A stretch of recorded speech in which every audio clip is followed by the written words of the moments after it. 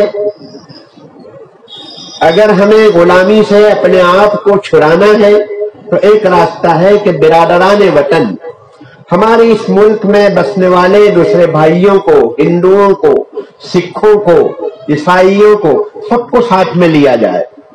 تو پھر اس وقت گاندھی جی کو ساؤتھ افریقہ سے بلایا گیا، مہاتما کا لقب دیا گیا اور پورے ملک کا دورہ کرایا گیا تاکہ برادران وطن کی معیت میں ساتھ لے کر پھر جنگ آزادی لڑی جائے۔ پہلی جنگ آزادی میں یہ دو حضرات تھے، اسی کے ساتھ ساتھ شاہ ولی اللہ محدث دہلوی رحمت اللہ علیہ، شاہ عبدالعزیز محدث دہلوی رحمت اللہ علیہ، شاہ محمد اسحاق دہلوی رحمت اللہ علیہ، سید احمد شہید رحمت اللہ علیہ، اسماعیل شہید رحمت اللہ علیہ، اور اس طرح کے بے شمار ہمارے اکابر اور مشائخ سینہ سپر ہو گئے اور میدان میں یہ لوگ آ گئے۔ اپنی ساری مصروفیتوں کو چھوڑ کر انہوں نے محسوس کیا کہ آئندہ اگر اسلام اور ایمان کی بقا، اور اگر ہم ہندوستان میں مسلمانوں کی بقا اگر چاہتے ہیں تو پھر اس کا یہی طریقہ ہے۔ تو الحمدللہ اپنا دینی فریضہ سمجھتے ہوئے، مذہبی فریضہ سمجھتے ہوئے انہوں نے دل و جان سے حصہ لیا۔ 1603 میں یہاں ایسٹ انڈیا کمپنی کی بنیاد ڈالی گئی۔ تجارت کے عنوان سے انگریز یہاں پر آیا اور 1813 میں سورت میں سب سے پہلی کوٹھی ڈالی گئی، اس کے بعد کلکتہ میں ڈالی گئی، پھر بعد میں دوسرے شہروں میں کوٹھیاں ڈالی گئی۔ ہمارے ان حضرات اساتذہ کو اور انتظامیہ کو یقیناً ضرور معلوم ہوگا کہ وہ کوٹھی کس مقام کے اوپر ڈالی گئی تھی۔ ہمیں اپنے علاقے کے مجاہدین آزادی کی تاریخ، ان کے نام، اتے پتے معلوم ہونے چاہیے۔ فقط مشہور مجاہدین جو آزادی ہے اسی پر اکتفا نہ کیا جائے۔ ہمارے علاقے میں کون کون مجاہدین آزادی تھے، فقط تحریک جنگ آزادی میں شرکت کر لینا کافی نہیں، اس کا ثبوت بھی ضروری ہے، وجود کافی نہیں۔ اب یہ زمانہ وہ نہیں رہا ہے کہ ہم خالصۃ للہ شرکت کریں اور اپنے نام کو چھپائیں، نہیں۔ اب آج کا زمانہ، آج کا تقاضا یہ ہے کہ ہمیں اس کا ثبوت بھی فراہم کرنا ہوگا۔ دوسرا جب دور آیا 1613 میں یہاں پر بنیاد ڈالی گئی کوٹھی کی، پھر بعد میں 1800 کے اوپر والا جو پہلا عشرہ تھا اس میں جزوی طور پر انگریز کی حکومت یہاں پر علاقوں میں، کچھ علاقوں میں قائم ہوئی،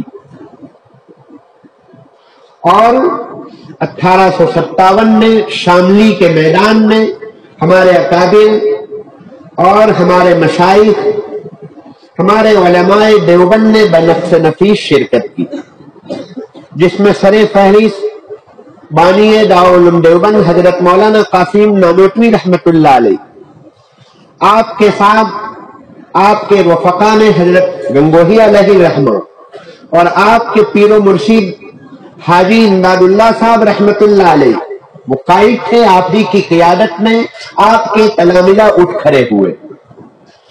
اسی کے ساتھ پھر بعد میں حضرت شیخ الہند علیہ الرحمہ، پھر حضرت مدنی علیہ الرحمہ، مولانا حفظ الرحمان سہاروی رحمت اللہ علیہ، اور اس طرح کے ہمارے اکابر علماء اس جنگ کے دوسرے دور میں اٹھ کھڑے ہوئے اور اس وقت پھر بعد میں دوسرے ہمارے برادران وطن ان کا بھی حصہ ہے.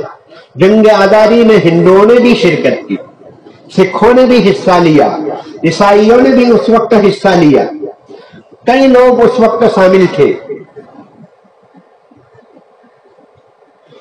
لیکن سب سے زیادہ بڑھ چڑھ کر جو جان کی بازی لگائی ہے ہمارے اکابر نے لگائی. میرے عزیز طلبہ، یہ آزادی ہمیں کوئی سونے کے ٹرسٹ میں اور پلیٹ میں رکھ کر نہیں دی گئی ہے. یہ کوئی اچانک آزادی نہیں ملی ہے. آج کی رات میں 12 بجے یعنی 1947 میں رات کو 12 بجے کے بعد ہمیں آزادی کا یہ جو پارسل ملا ہے، اس کے پیچھے جان مال کی قربانی، آبرو عزت کی قربانی، گھر بار کی قربانی، اور فقط ایک 10 سالہ عرصہ ایسا تھا 1854 سے لے کر 1864 تک کا عرصہ، 3 سال کا عرصہ، 1864 سے لے کر 1867 تک کا عرصہ. اس میں 14,000 علماء اس وقت شہید ہوئے. مجموعی تعداد جنگ آزادی میں شہید ہونے والوں کی 2 لاکھ مسلمان شہید ہوئے، 51,000 علماء اور علماء نما شہید ہوئے. تو یہ جنگ آزادی یوں ہی نہیں ملی ہے، اس کے پیچھے کئی آندھیاں، کئی طوفان، کئی تاریک راتیں، خون پسینہ، مالٹا کی قیدیں، اور سہارنپور میں حضرت گنگوہی علیہ الرحمہ کو قید کیا گیا، مالٹا میں حضرت مدنی علیہ الرحمہ، شیخ الہند علیہ الرحمہ اور آپ کے رفقا کو وہاں پر قید کیا گیا. حضرت مولانا قاسم نانوتوی رحمت اللہ علیہ کے نام کا وارنٹ نکلا، لیکن آپ روپوش رہے، گرفتار نہیں ہوئے. لیکن ہمارے کئی علماء انہوں نے سلاخوں کے پیچھے اپنی زندگیاں گزاری. مولانا عنایت احمد کاکوری رحمت اللہ علیہ، جن کی ہم علم الصیغہ پڑھتے ہیں، یہ مالٹا کی قید میں وہاں پر آپ نے کتاب تالیف فرمائی. میرے بھائیوں، میرے عزیزوں، یہ جو گفتگو اور یہ جو داستان آزادی سنائی جا رہی ہے، یہ پیررم سلطان بود والا معاملہ نہیں ہے کہ ہمارے باپ ایسے تھے، دادا ایسے تھے، اسلاف ایسے تھے. یہ وہ معاملہ نہیں ہے. اصل میں 15 اگست پر ہمارا فریضہ بنتا ہے کہ ہم ہمارے ان اکابر کو یاد کریں، مجاہدین آزادی کو یاد کریں، ان کی قربانیوں کو یاد کریں، ان کے ناموں کو یاد کریں، ان کی شخصیتوں کو اور ان کی قربانیوں کو یاد کرنا چاہیے. ہم شکوہ شکایت کرتے ہیں کہ جنگ آزادی کے مجاہدین سے فہرست سے ہمارے ناموں کو مٹا دیا. ان کا وہی فریضہ تھا، لیکن سب سے بڑی غلطی ہماری ہوئی ہے، ہم نے بھی بھلا دیا. غیروں نے اپنے مجاہدین آزادی کے نام سے اپنی اسکولیں، اپنے ادارے، اپنی سنستھائیں قائم کی، وہ ناموں کو زندہ کرنے میں لگے ہوئے ہیں. ہمیں بھی اپنے مجاہدین آزادی کو بھولنا نہ چاہیے. جو اپنی ماضی کو بھول جاتا ہے اس کی ترقی رک جاتی ہے.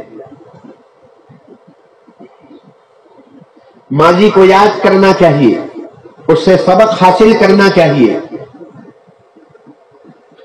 آزادی اسلام میں، اسلام آزادی کا، حریت کا سب سے بڑا علم بردار ہے. سیدنا حضرت موسیٰ علیہ السلام نے اپنی قوم کو فرعون سے اور فرعونیوں سے چھڑانے کے لیے، غلامی سے آزاد کرانے کے لیے بنفس نفیس آپ نے جنگ کی، فرعون کا مقابلہ کیا.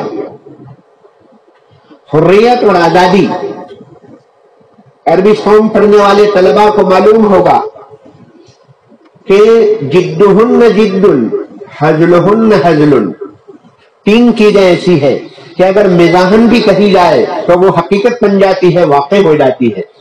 اس میں ایک غلام کو آزاد کرنا، اعتاق حر، ایتا کے عبد، غلام کو آزاد کرنا، اگر کسی نے مزاحن کہا کہ میں نے غلام کو آزاد کر دیا تو آزاد ہو جائے گا، نکاح، طلاق اور عتق و اعتاق، یہ تین چیزیں ایسی ہے کہ وہ مزاحن بھی واقع ہو جاتی ہے۔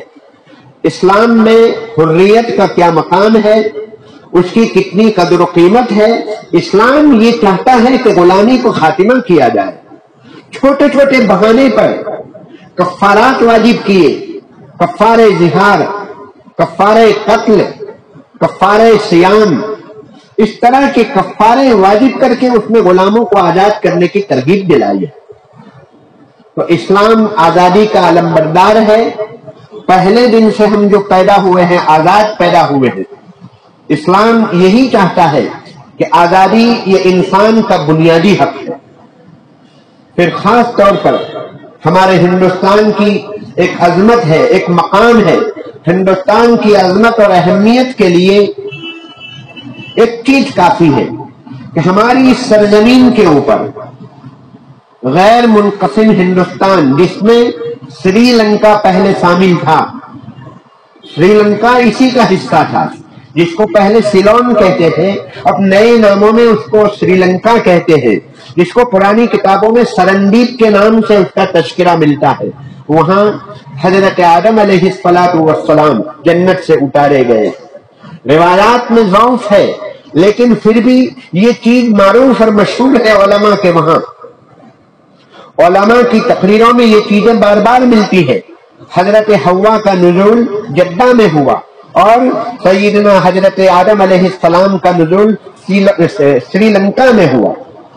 تو گویا ہندوستان سب سے پہلا دار النبوہ ہے، سب سے پہلا دار الوحی ہے، سب سے پہلا دار البشارت ہے، سب سے پہلا دار الخلافہ۔ انی جاعل فی الارض خلیفہ، حضرت آدم علیہ السلام کو اللہ پاک نے اپنا خلیفہ بنا کر بھیجا، تو سب سے پہلا دار الخلافہ ہندوستان ہے۔ یہ کہیے کہ سب سے پہلا انسان ہندوستان میں پیدا ہوا، سب سے پہلا حاجی ہندوستان سے حج کرنے کے لیے گیا۔ حضرت آدم علیہ السلام سب سے پہلے حج کرنے کے لیے گئے، سب سے پہلے نبی ہندوستان میں پیدا ہوئے۔ انہی حقائق کے پیش نظر علامہ اقبال نے سارے جہاں سے اچھا ہندوستان ہمارا، یہ جو اشعار ابھی پڑھے گئے یہ انہی حالات کے پیش نظر پڑھے گئے۔ بعد میں علامہ اقبال کا ایک دوسرا ترانہ بھی آیا ہے جو اس کے برعکس ہے، جس میں سارا جہاں ہمارا، وہ جو اشعار ہیں، وہ کلمات ہیں، اس کو بھی پڑھانا چاہیے، دونوں کو جمع کر لینا چاہیے۔ علامہ اقبال نے بعد میں رجوع کر کے ایک دوسرا کلام منظوم کیا تھا۔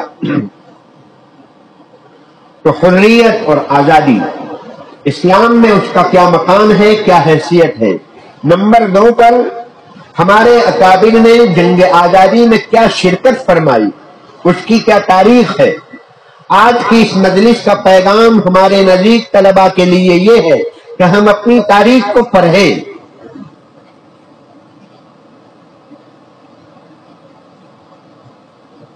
ہند میں علماء کا شاندار ماضی، سید محمد میاں رحمت اللہ علیہ کی کتاب ہے۔ ایک اور ہے سید محمد میاں صاحب کی تحریک آزادی۔ تحریک آزادی، ہند میں علماء کا شاندار ماضی، یہ 2 کتابیں بہت اہم ہے، بنیادی ہے، یہ ہمارے طلباء کے مطالعے میں ہونی چاہیے۔ بلکہ میری عزیزانہ درخواست رہے گی کہ 15 اگست اور 26 جنوری آنے سے 1 مہینہ پہلے ہر جمعرات کو یا ہر سنیچر کو یا ہفتے میں 1 دن کے لیے جنگ آزادی کے اوپر کلام ہونا چاہیے، اس کے اوپر کچھ دروس آنے چاہیے۔ یہ 1 دن کی بات نہیں ہے، 1 مہینے تک پورا ماحول یہ بنے گا تو پھر یہ ہماری تاریخ زندہ رہے گی۔ جنہوں نے اپنا ماضی سے رشتہ توڑ دیا وہ قومیں مٹ گئی دنیا سے، صفحہ ہستی سے ان کا وجود ختم ہو گیا۔ ماضی سے ہمیں اپنا تعلق رکھنا پڑے گا۔ ہم کن کی نسل ہے، ہمارے اکابر نے کیا کیا قربانیاں دی ہے۔ تامسن کہتا تھا، ایک انگریز تامسن، وہ یہ کہتا تھا کہ میرے پیدا کرنے والے کی قسم 51,000 علماء میں سے کسی نے بھی اپنی گردن نہیں جھکائی، ان کو رجوع کرنے کے لیے کہا گیا، کہا کہ اتنا کہہ دو ہم آپ کو چھوڑ دیں گے، وہ کہتا ہے کسی نے اپنی گردن نہیں جھکائی۔ بڑی جانفشانی، بڑی وفاداری کے ساتھ، بہت زیادہ مخلصانہ انداز میں انہوں نے اپنی قربانیاں دی ہے۔ میرے بھائیوں، میرے عزیز طلبہ، انگریز کو اس ملک سے ہٹانا اور بھگانا کوئی آسان کام نہیں تھا۔ ایک انگریز یہ کہتا تھا اگر آسمان بھی ہم پر گرانا چاہے تو ہم اس کو نہیں گرنے دیں گے اپنے اوپر۔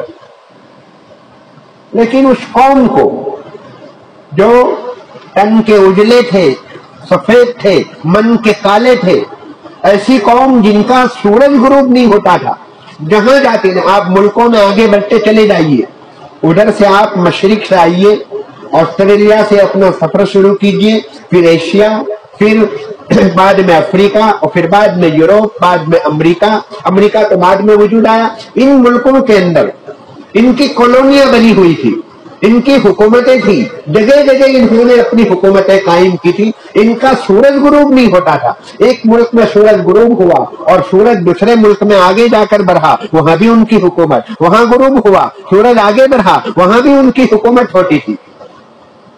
بڑی شاطر و مکار قوم تھی، ان کو شکست دینا اتنا آسان نہیں تھا۔ لیکن ہمارے ان نہتے علماء و مشائخ نے بے سر و سامانی کے عالم میں انہوں نے کیا ان کا اخلاص تھا، کیا وفاداری تھی، کیسی روحانی طاقتیں تھی۔ الحمدللہ 90 سال کے مختصر عرصے میں انہوں نے ان کو در بدر کر دیا۔ 1857 میں ان کی ہندوستان کے اوپر حکومت قائم ہوئی اور لال قلعے پر لہرانے والا جو ہمارا ہلالی پرچم تھا اس کو اتار کر انہوں نے یونین جیک وہاں پر لگایا۔ یہ یونین جیک 90 سال تک وہاں پر رہا۔ پھر الحمدللہ 1947 میں سب سے پہلے لال قلعے کے اوپر ہمارے سب سے پہلے وزیر اعظم جواہر لال نہرو کے ہاتھوں ہمارا یہ ترنگا وہاں پر لہرایا گیا۔ آج اس کو 75 سال ختم ہو رہے ہیں۔ میرے بھائیوں، یہ آج کا ایک سبق تو میں نے اپنے طلباء کو خاص طور پر میری عاجزانہ درخواست ہے کہ آپ چھٹی کے اوقات میں، خارج اوقات میں اپنی تاریخ کو پڑھیں۔ مجھے امید ہے کہ کوئی تاریخ کی کتابیں برائے مطالعہ بھی الگ الگ درجوں میں ہوگی، اگر نہیں ہے تو برائے مطالعہ کے نام سے ایسی کچھ کتابیں داخل نصاب ہونی چاہیے، چاہے اس کو درسن سبقن نہ پڑھایا جائے، لیکن تائرانہ تاریخ کے اوپر ایک نظر ہمارے طلباء کی ہو جانی چاہیے۔ کئی کتابیں ہیں تحریک آزادی کے نام سے، حضرت مولانا ابوالکلام آزاد رحمت اللہ علیہ جو سب سے پہلے 1947 میں ہماری حکومت بننے کے بعد سب سے پہلے وزیر تعلیم مولانا ابوالکلام آزاد رحمت اللہ علیہ تھے۔ کیا کیا قربانیاں وجود میں آئی، ایک لمبی داستان ہے۔ ناموں کی فہرست کو جمع کیا جائے تو سینکڑوں سے متجاوز علماء کے نام ملیں گے آپ کو، جنہوں نے بہت بڑھ چڑھ کر حصہ لیا ہے۔ میرے بھائیوں، آزادی کا ہمیں مل چکی۔ حضرت مولانا علی میاں صاحب رحمت اللہ علیہ فرمایا کرتے تھے کہ ہم نے ہندوستان کی زمین کو آزاد کرا لیا، لیکن ہمارا ضمیر، ہمارا دل ابھی بھی غلام ہے، دل ابھی بھی غلام ہے۔ وہ ہمیں جو ذہنیت دے کر گئے تھے، آپس میں منافرت کے بیج ڈال کر گئے تھے، آپس میں عداوت، بغض، نفرت اور لڑائی جو ڈال کر گئے تھے، ان کا تو نعرہ ہی تھا۔ کیا نعرہ تھا ان کا؟ تقسیم کرو، لڑاؤ، آپس میں پھوٹ ڈالو، ڈیوائڈ اینڈ رول، یہ ان کا عقیدہ تھا۔ ہر جگہ انہوں نے یہی کیا ہے، ڈیوائڈ اینڈ رول کے اوپر عمل کیا، اور وہ جو انہوں نے ڈیوائڈ اور رول کا جو انہوں نے جو عنصر دیا تھا، آج بھی ابھی تک وہ باقی ہے۔ ان کا جو فریضہ ہے وہ اہل سیاست جانے، ہمارا پیغام محبت ہے جہاں تک پہنچے۔ ہمیں محبت کے دیپ جلانا ہے، لگا سکو تو باغ لگانا،